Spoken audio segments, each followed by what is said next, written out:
Nous en sommes maintenant rendus à une autre étape que le chrétien ou tout fils et fille de Dieu doivent éviter. Et l'Évangile de l'an 2000 nous dit tout simplement « Ne jugez pas, ne condamnez pas ». Je vous lis le texte et je vous reviens avec un petit cahier de recettes relativement au jugement. Le chrétien ne juge pas, ne condamne pas, de même que tout fils et fille de Dieu. Et Jésus dit, « Souvent pendant ma vie, j'ai été accusé de me mêler aux publicains et aux pécheurs. À ces accusations, je répondais, « Ce sont les malades qui ont besoin du médecin et non les bien portants. Je suis venu sur la terre non pour appeler les justes, mais les pécheurs. » Mes actes de bonté et de miséricorde furent le plus souvent mal jugés. Quand j'ai guéri le paralytique, les pharisiens s'empressèrent de m'accuser de violer le sabbat. Quand ils m'amenèrent la femme adultère, c'était pour me trouver une raison de m'accuser. Quand Marie-Madeleine vint verser un parfum précieux sur mes pieds, Simon le pharisien disait que je n'étais pas un prophète et que je ne savais pas reconnaître une pécheresse. Quand je sachais les démons, on disait que j'agissais en accord avec le prince des ténèbres. Je fus ainsi accusé et diffamé pendant toute ma vie publique. À mes disciples, j'ai donné la loi d'amour. Fais aux autres ce que tu veux qu'on te fasse à toi-même. J'ai même donné un commandement nouveau. Aimez-vous les uns les autres comme je vous ai aimés. Or, l'amour ne condamne pas, il ne juge pas. L'amour est compréhensif et serviable. Il ne cherche pas son intérêt, ne s'irrite pas et ne garde pas rancune du mal. Il se réjouit au contraire du triomphe de la vérité. Il croit tout, espère tout et supporte tout. Quand vous jugez les autres et que vous les condamnez, c'est vous-même que vous condamnez. En effet, c'est en vous qu'est le mal. Souvent, vous condamnez chez les autres ce que vous-même vous êtes capable de penser et d'accomplir. L'amour ne pense pas le mal. Au contraire, il voit le bien, il ne condamne pas.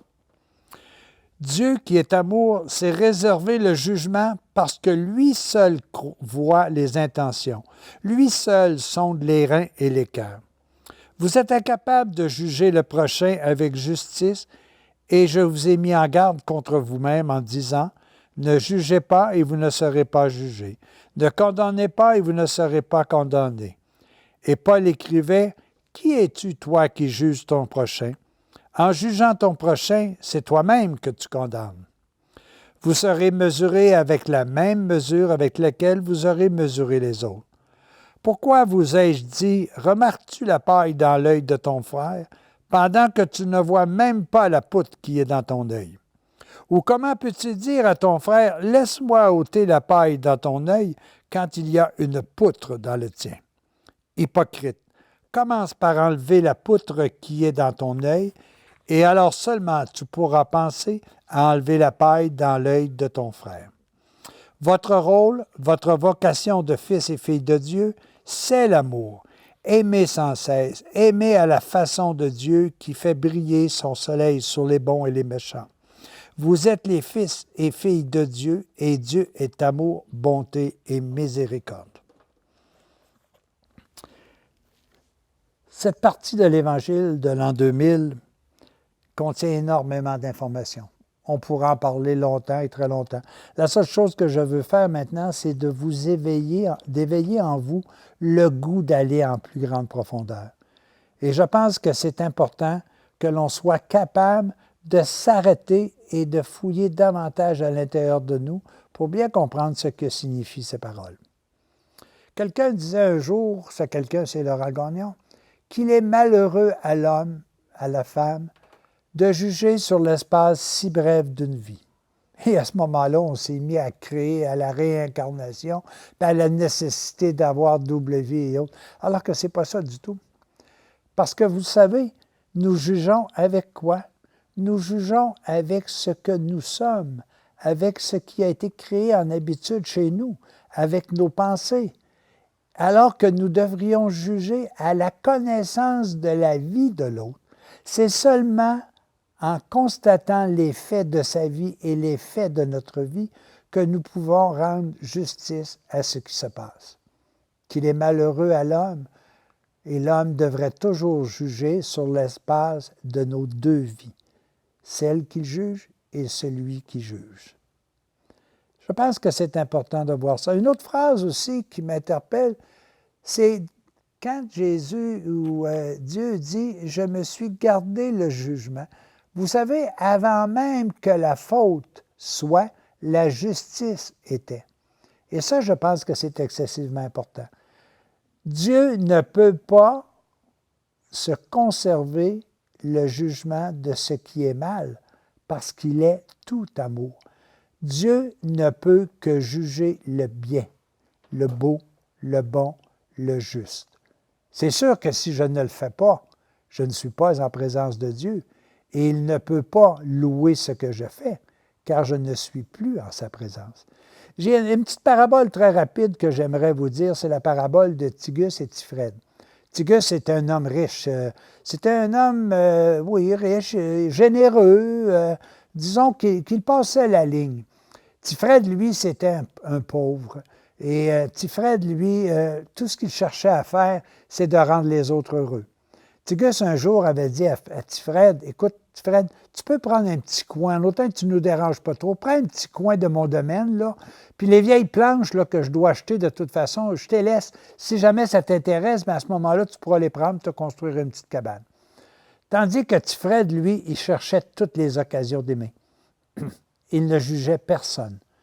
Je me souviens du jour où, à un moment donné, il est parti à la pub attente pour aller au village chercher le médecin parce que l'épouse de Tigus mettait au monde et il avait besoin d'aide. Il est parti à la course. Et je me souviens aussi du moment où le seul manteau qu'il avait, il le donnait à une personne qui est encore plus démunie que lui. Et est arrivé un jour ce qui devait arriver. Alors, Tifred quitte, et il quitte pour la demeure éternelle. Il réalise son passage.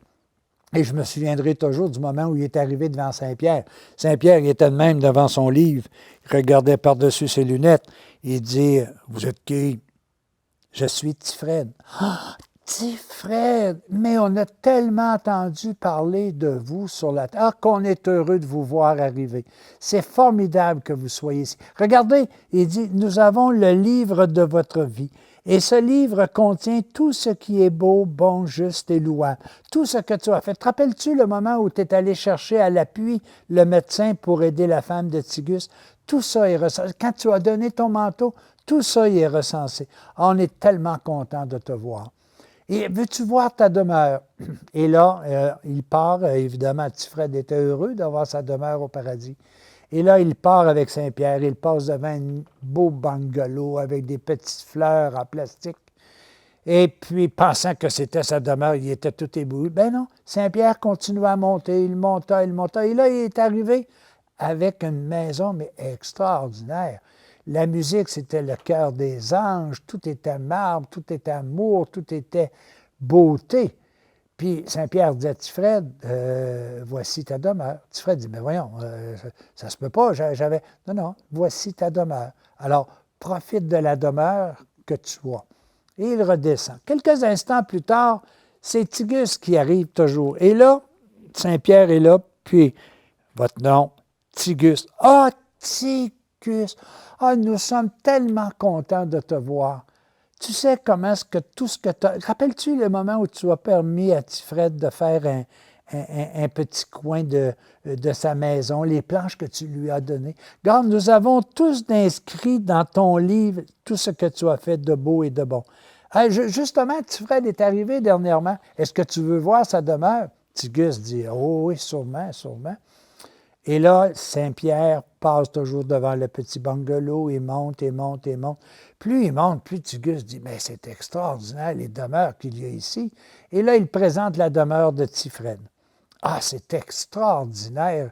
Il salue Tifred qui est heureux, qui est resplendissant de blancheur. Et là, Saint-Pierre lui dit, écoute, est-ce que tu veux voir ta demeure maintenant? Imagine, Tigus qui voit la maison de Tifred qui avait une cabane en bas. Il dit, justement, ah, je vais je vais avoir une maison, ça va être extraordinaire. Mais là, Saint-Pierre s'est mis à descendre, tranquillement, pas vite, s'est mis à descendre, et il arrive au beau petit bungalow avec des fleurs en plastique. Et il dit, voici votre demeure, monsieur Tigus. Et le Tigus s'irrite en disant, ben voyons, comment ça se fait que tu ferais dans une cabane, puis que moi, il y a un immense château, puis moi, j'aurais cette petite maison.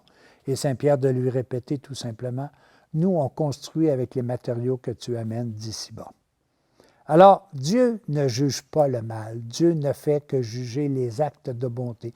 Même pas juger, de recevoir en toute justice les actes de bonté, de paix et d'amour que nous faisons.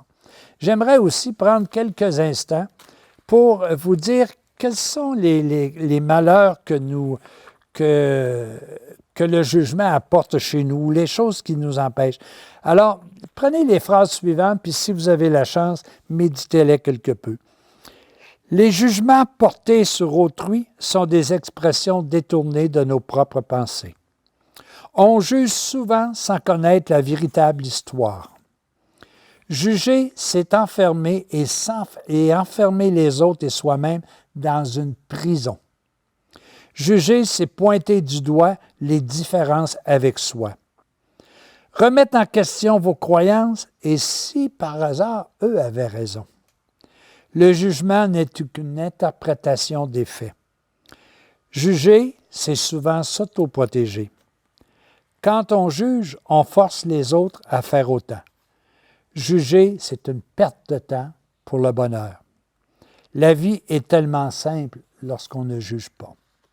Et je vous laisse sur ces quelques 8 choses qu'il faut éviter, qu'il faut faire en sorte de réaliser avant de porter un jugement. Premièrement, réfléchir avant de parler.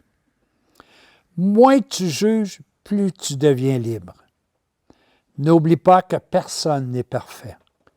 Chacun est unique. Regardons-nous avant de juger. Soyez en accord avec vous-même et vous êtes amour. Ayez l'esprit plus ouvert. N'oubliez pas que les apparences sont trompeuses. Évidemment, cet enseignement que nous venons de partager est un peu plus long que les autres. Mais c'est tellement important de ne pas juger. C'est tellement important de recevoir et d'accueillir parce que c'est seulement à ce moment-là que nous pouvons aider. À tous et à chacun, à la prochaine.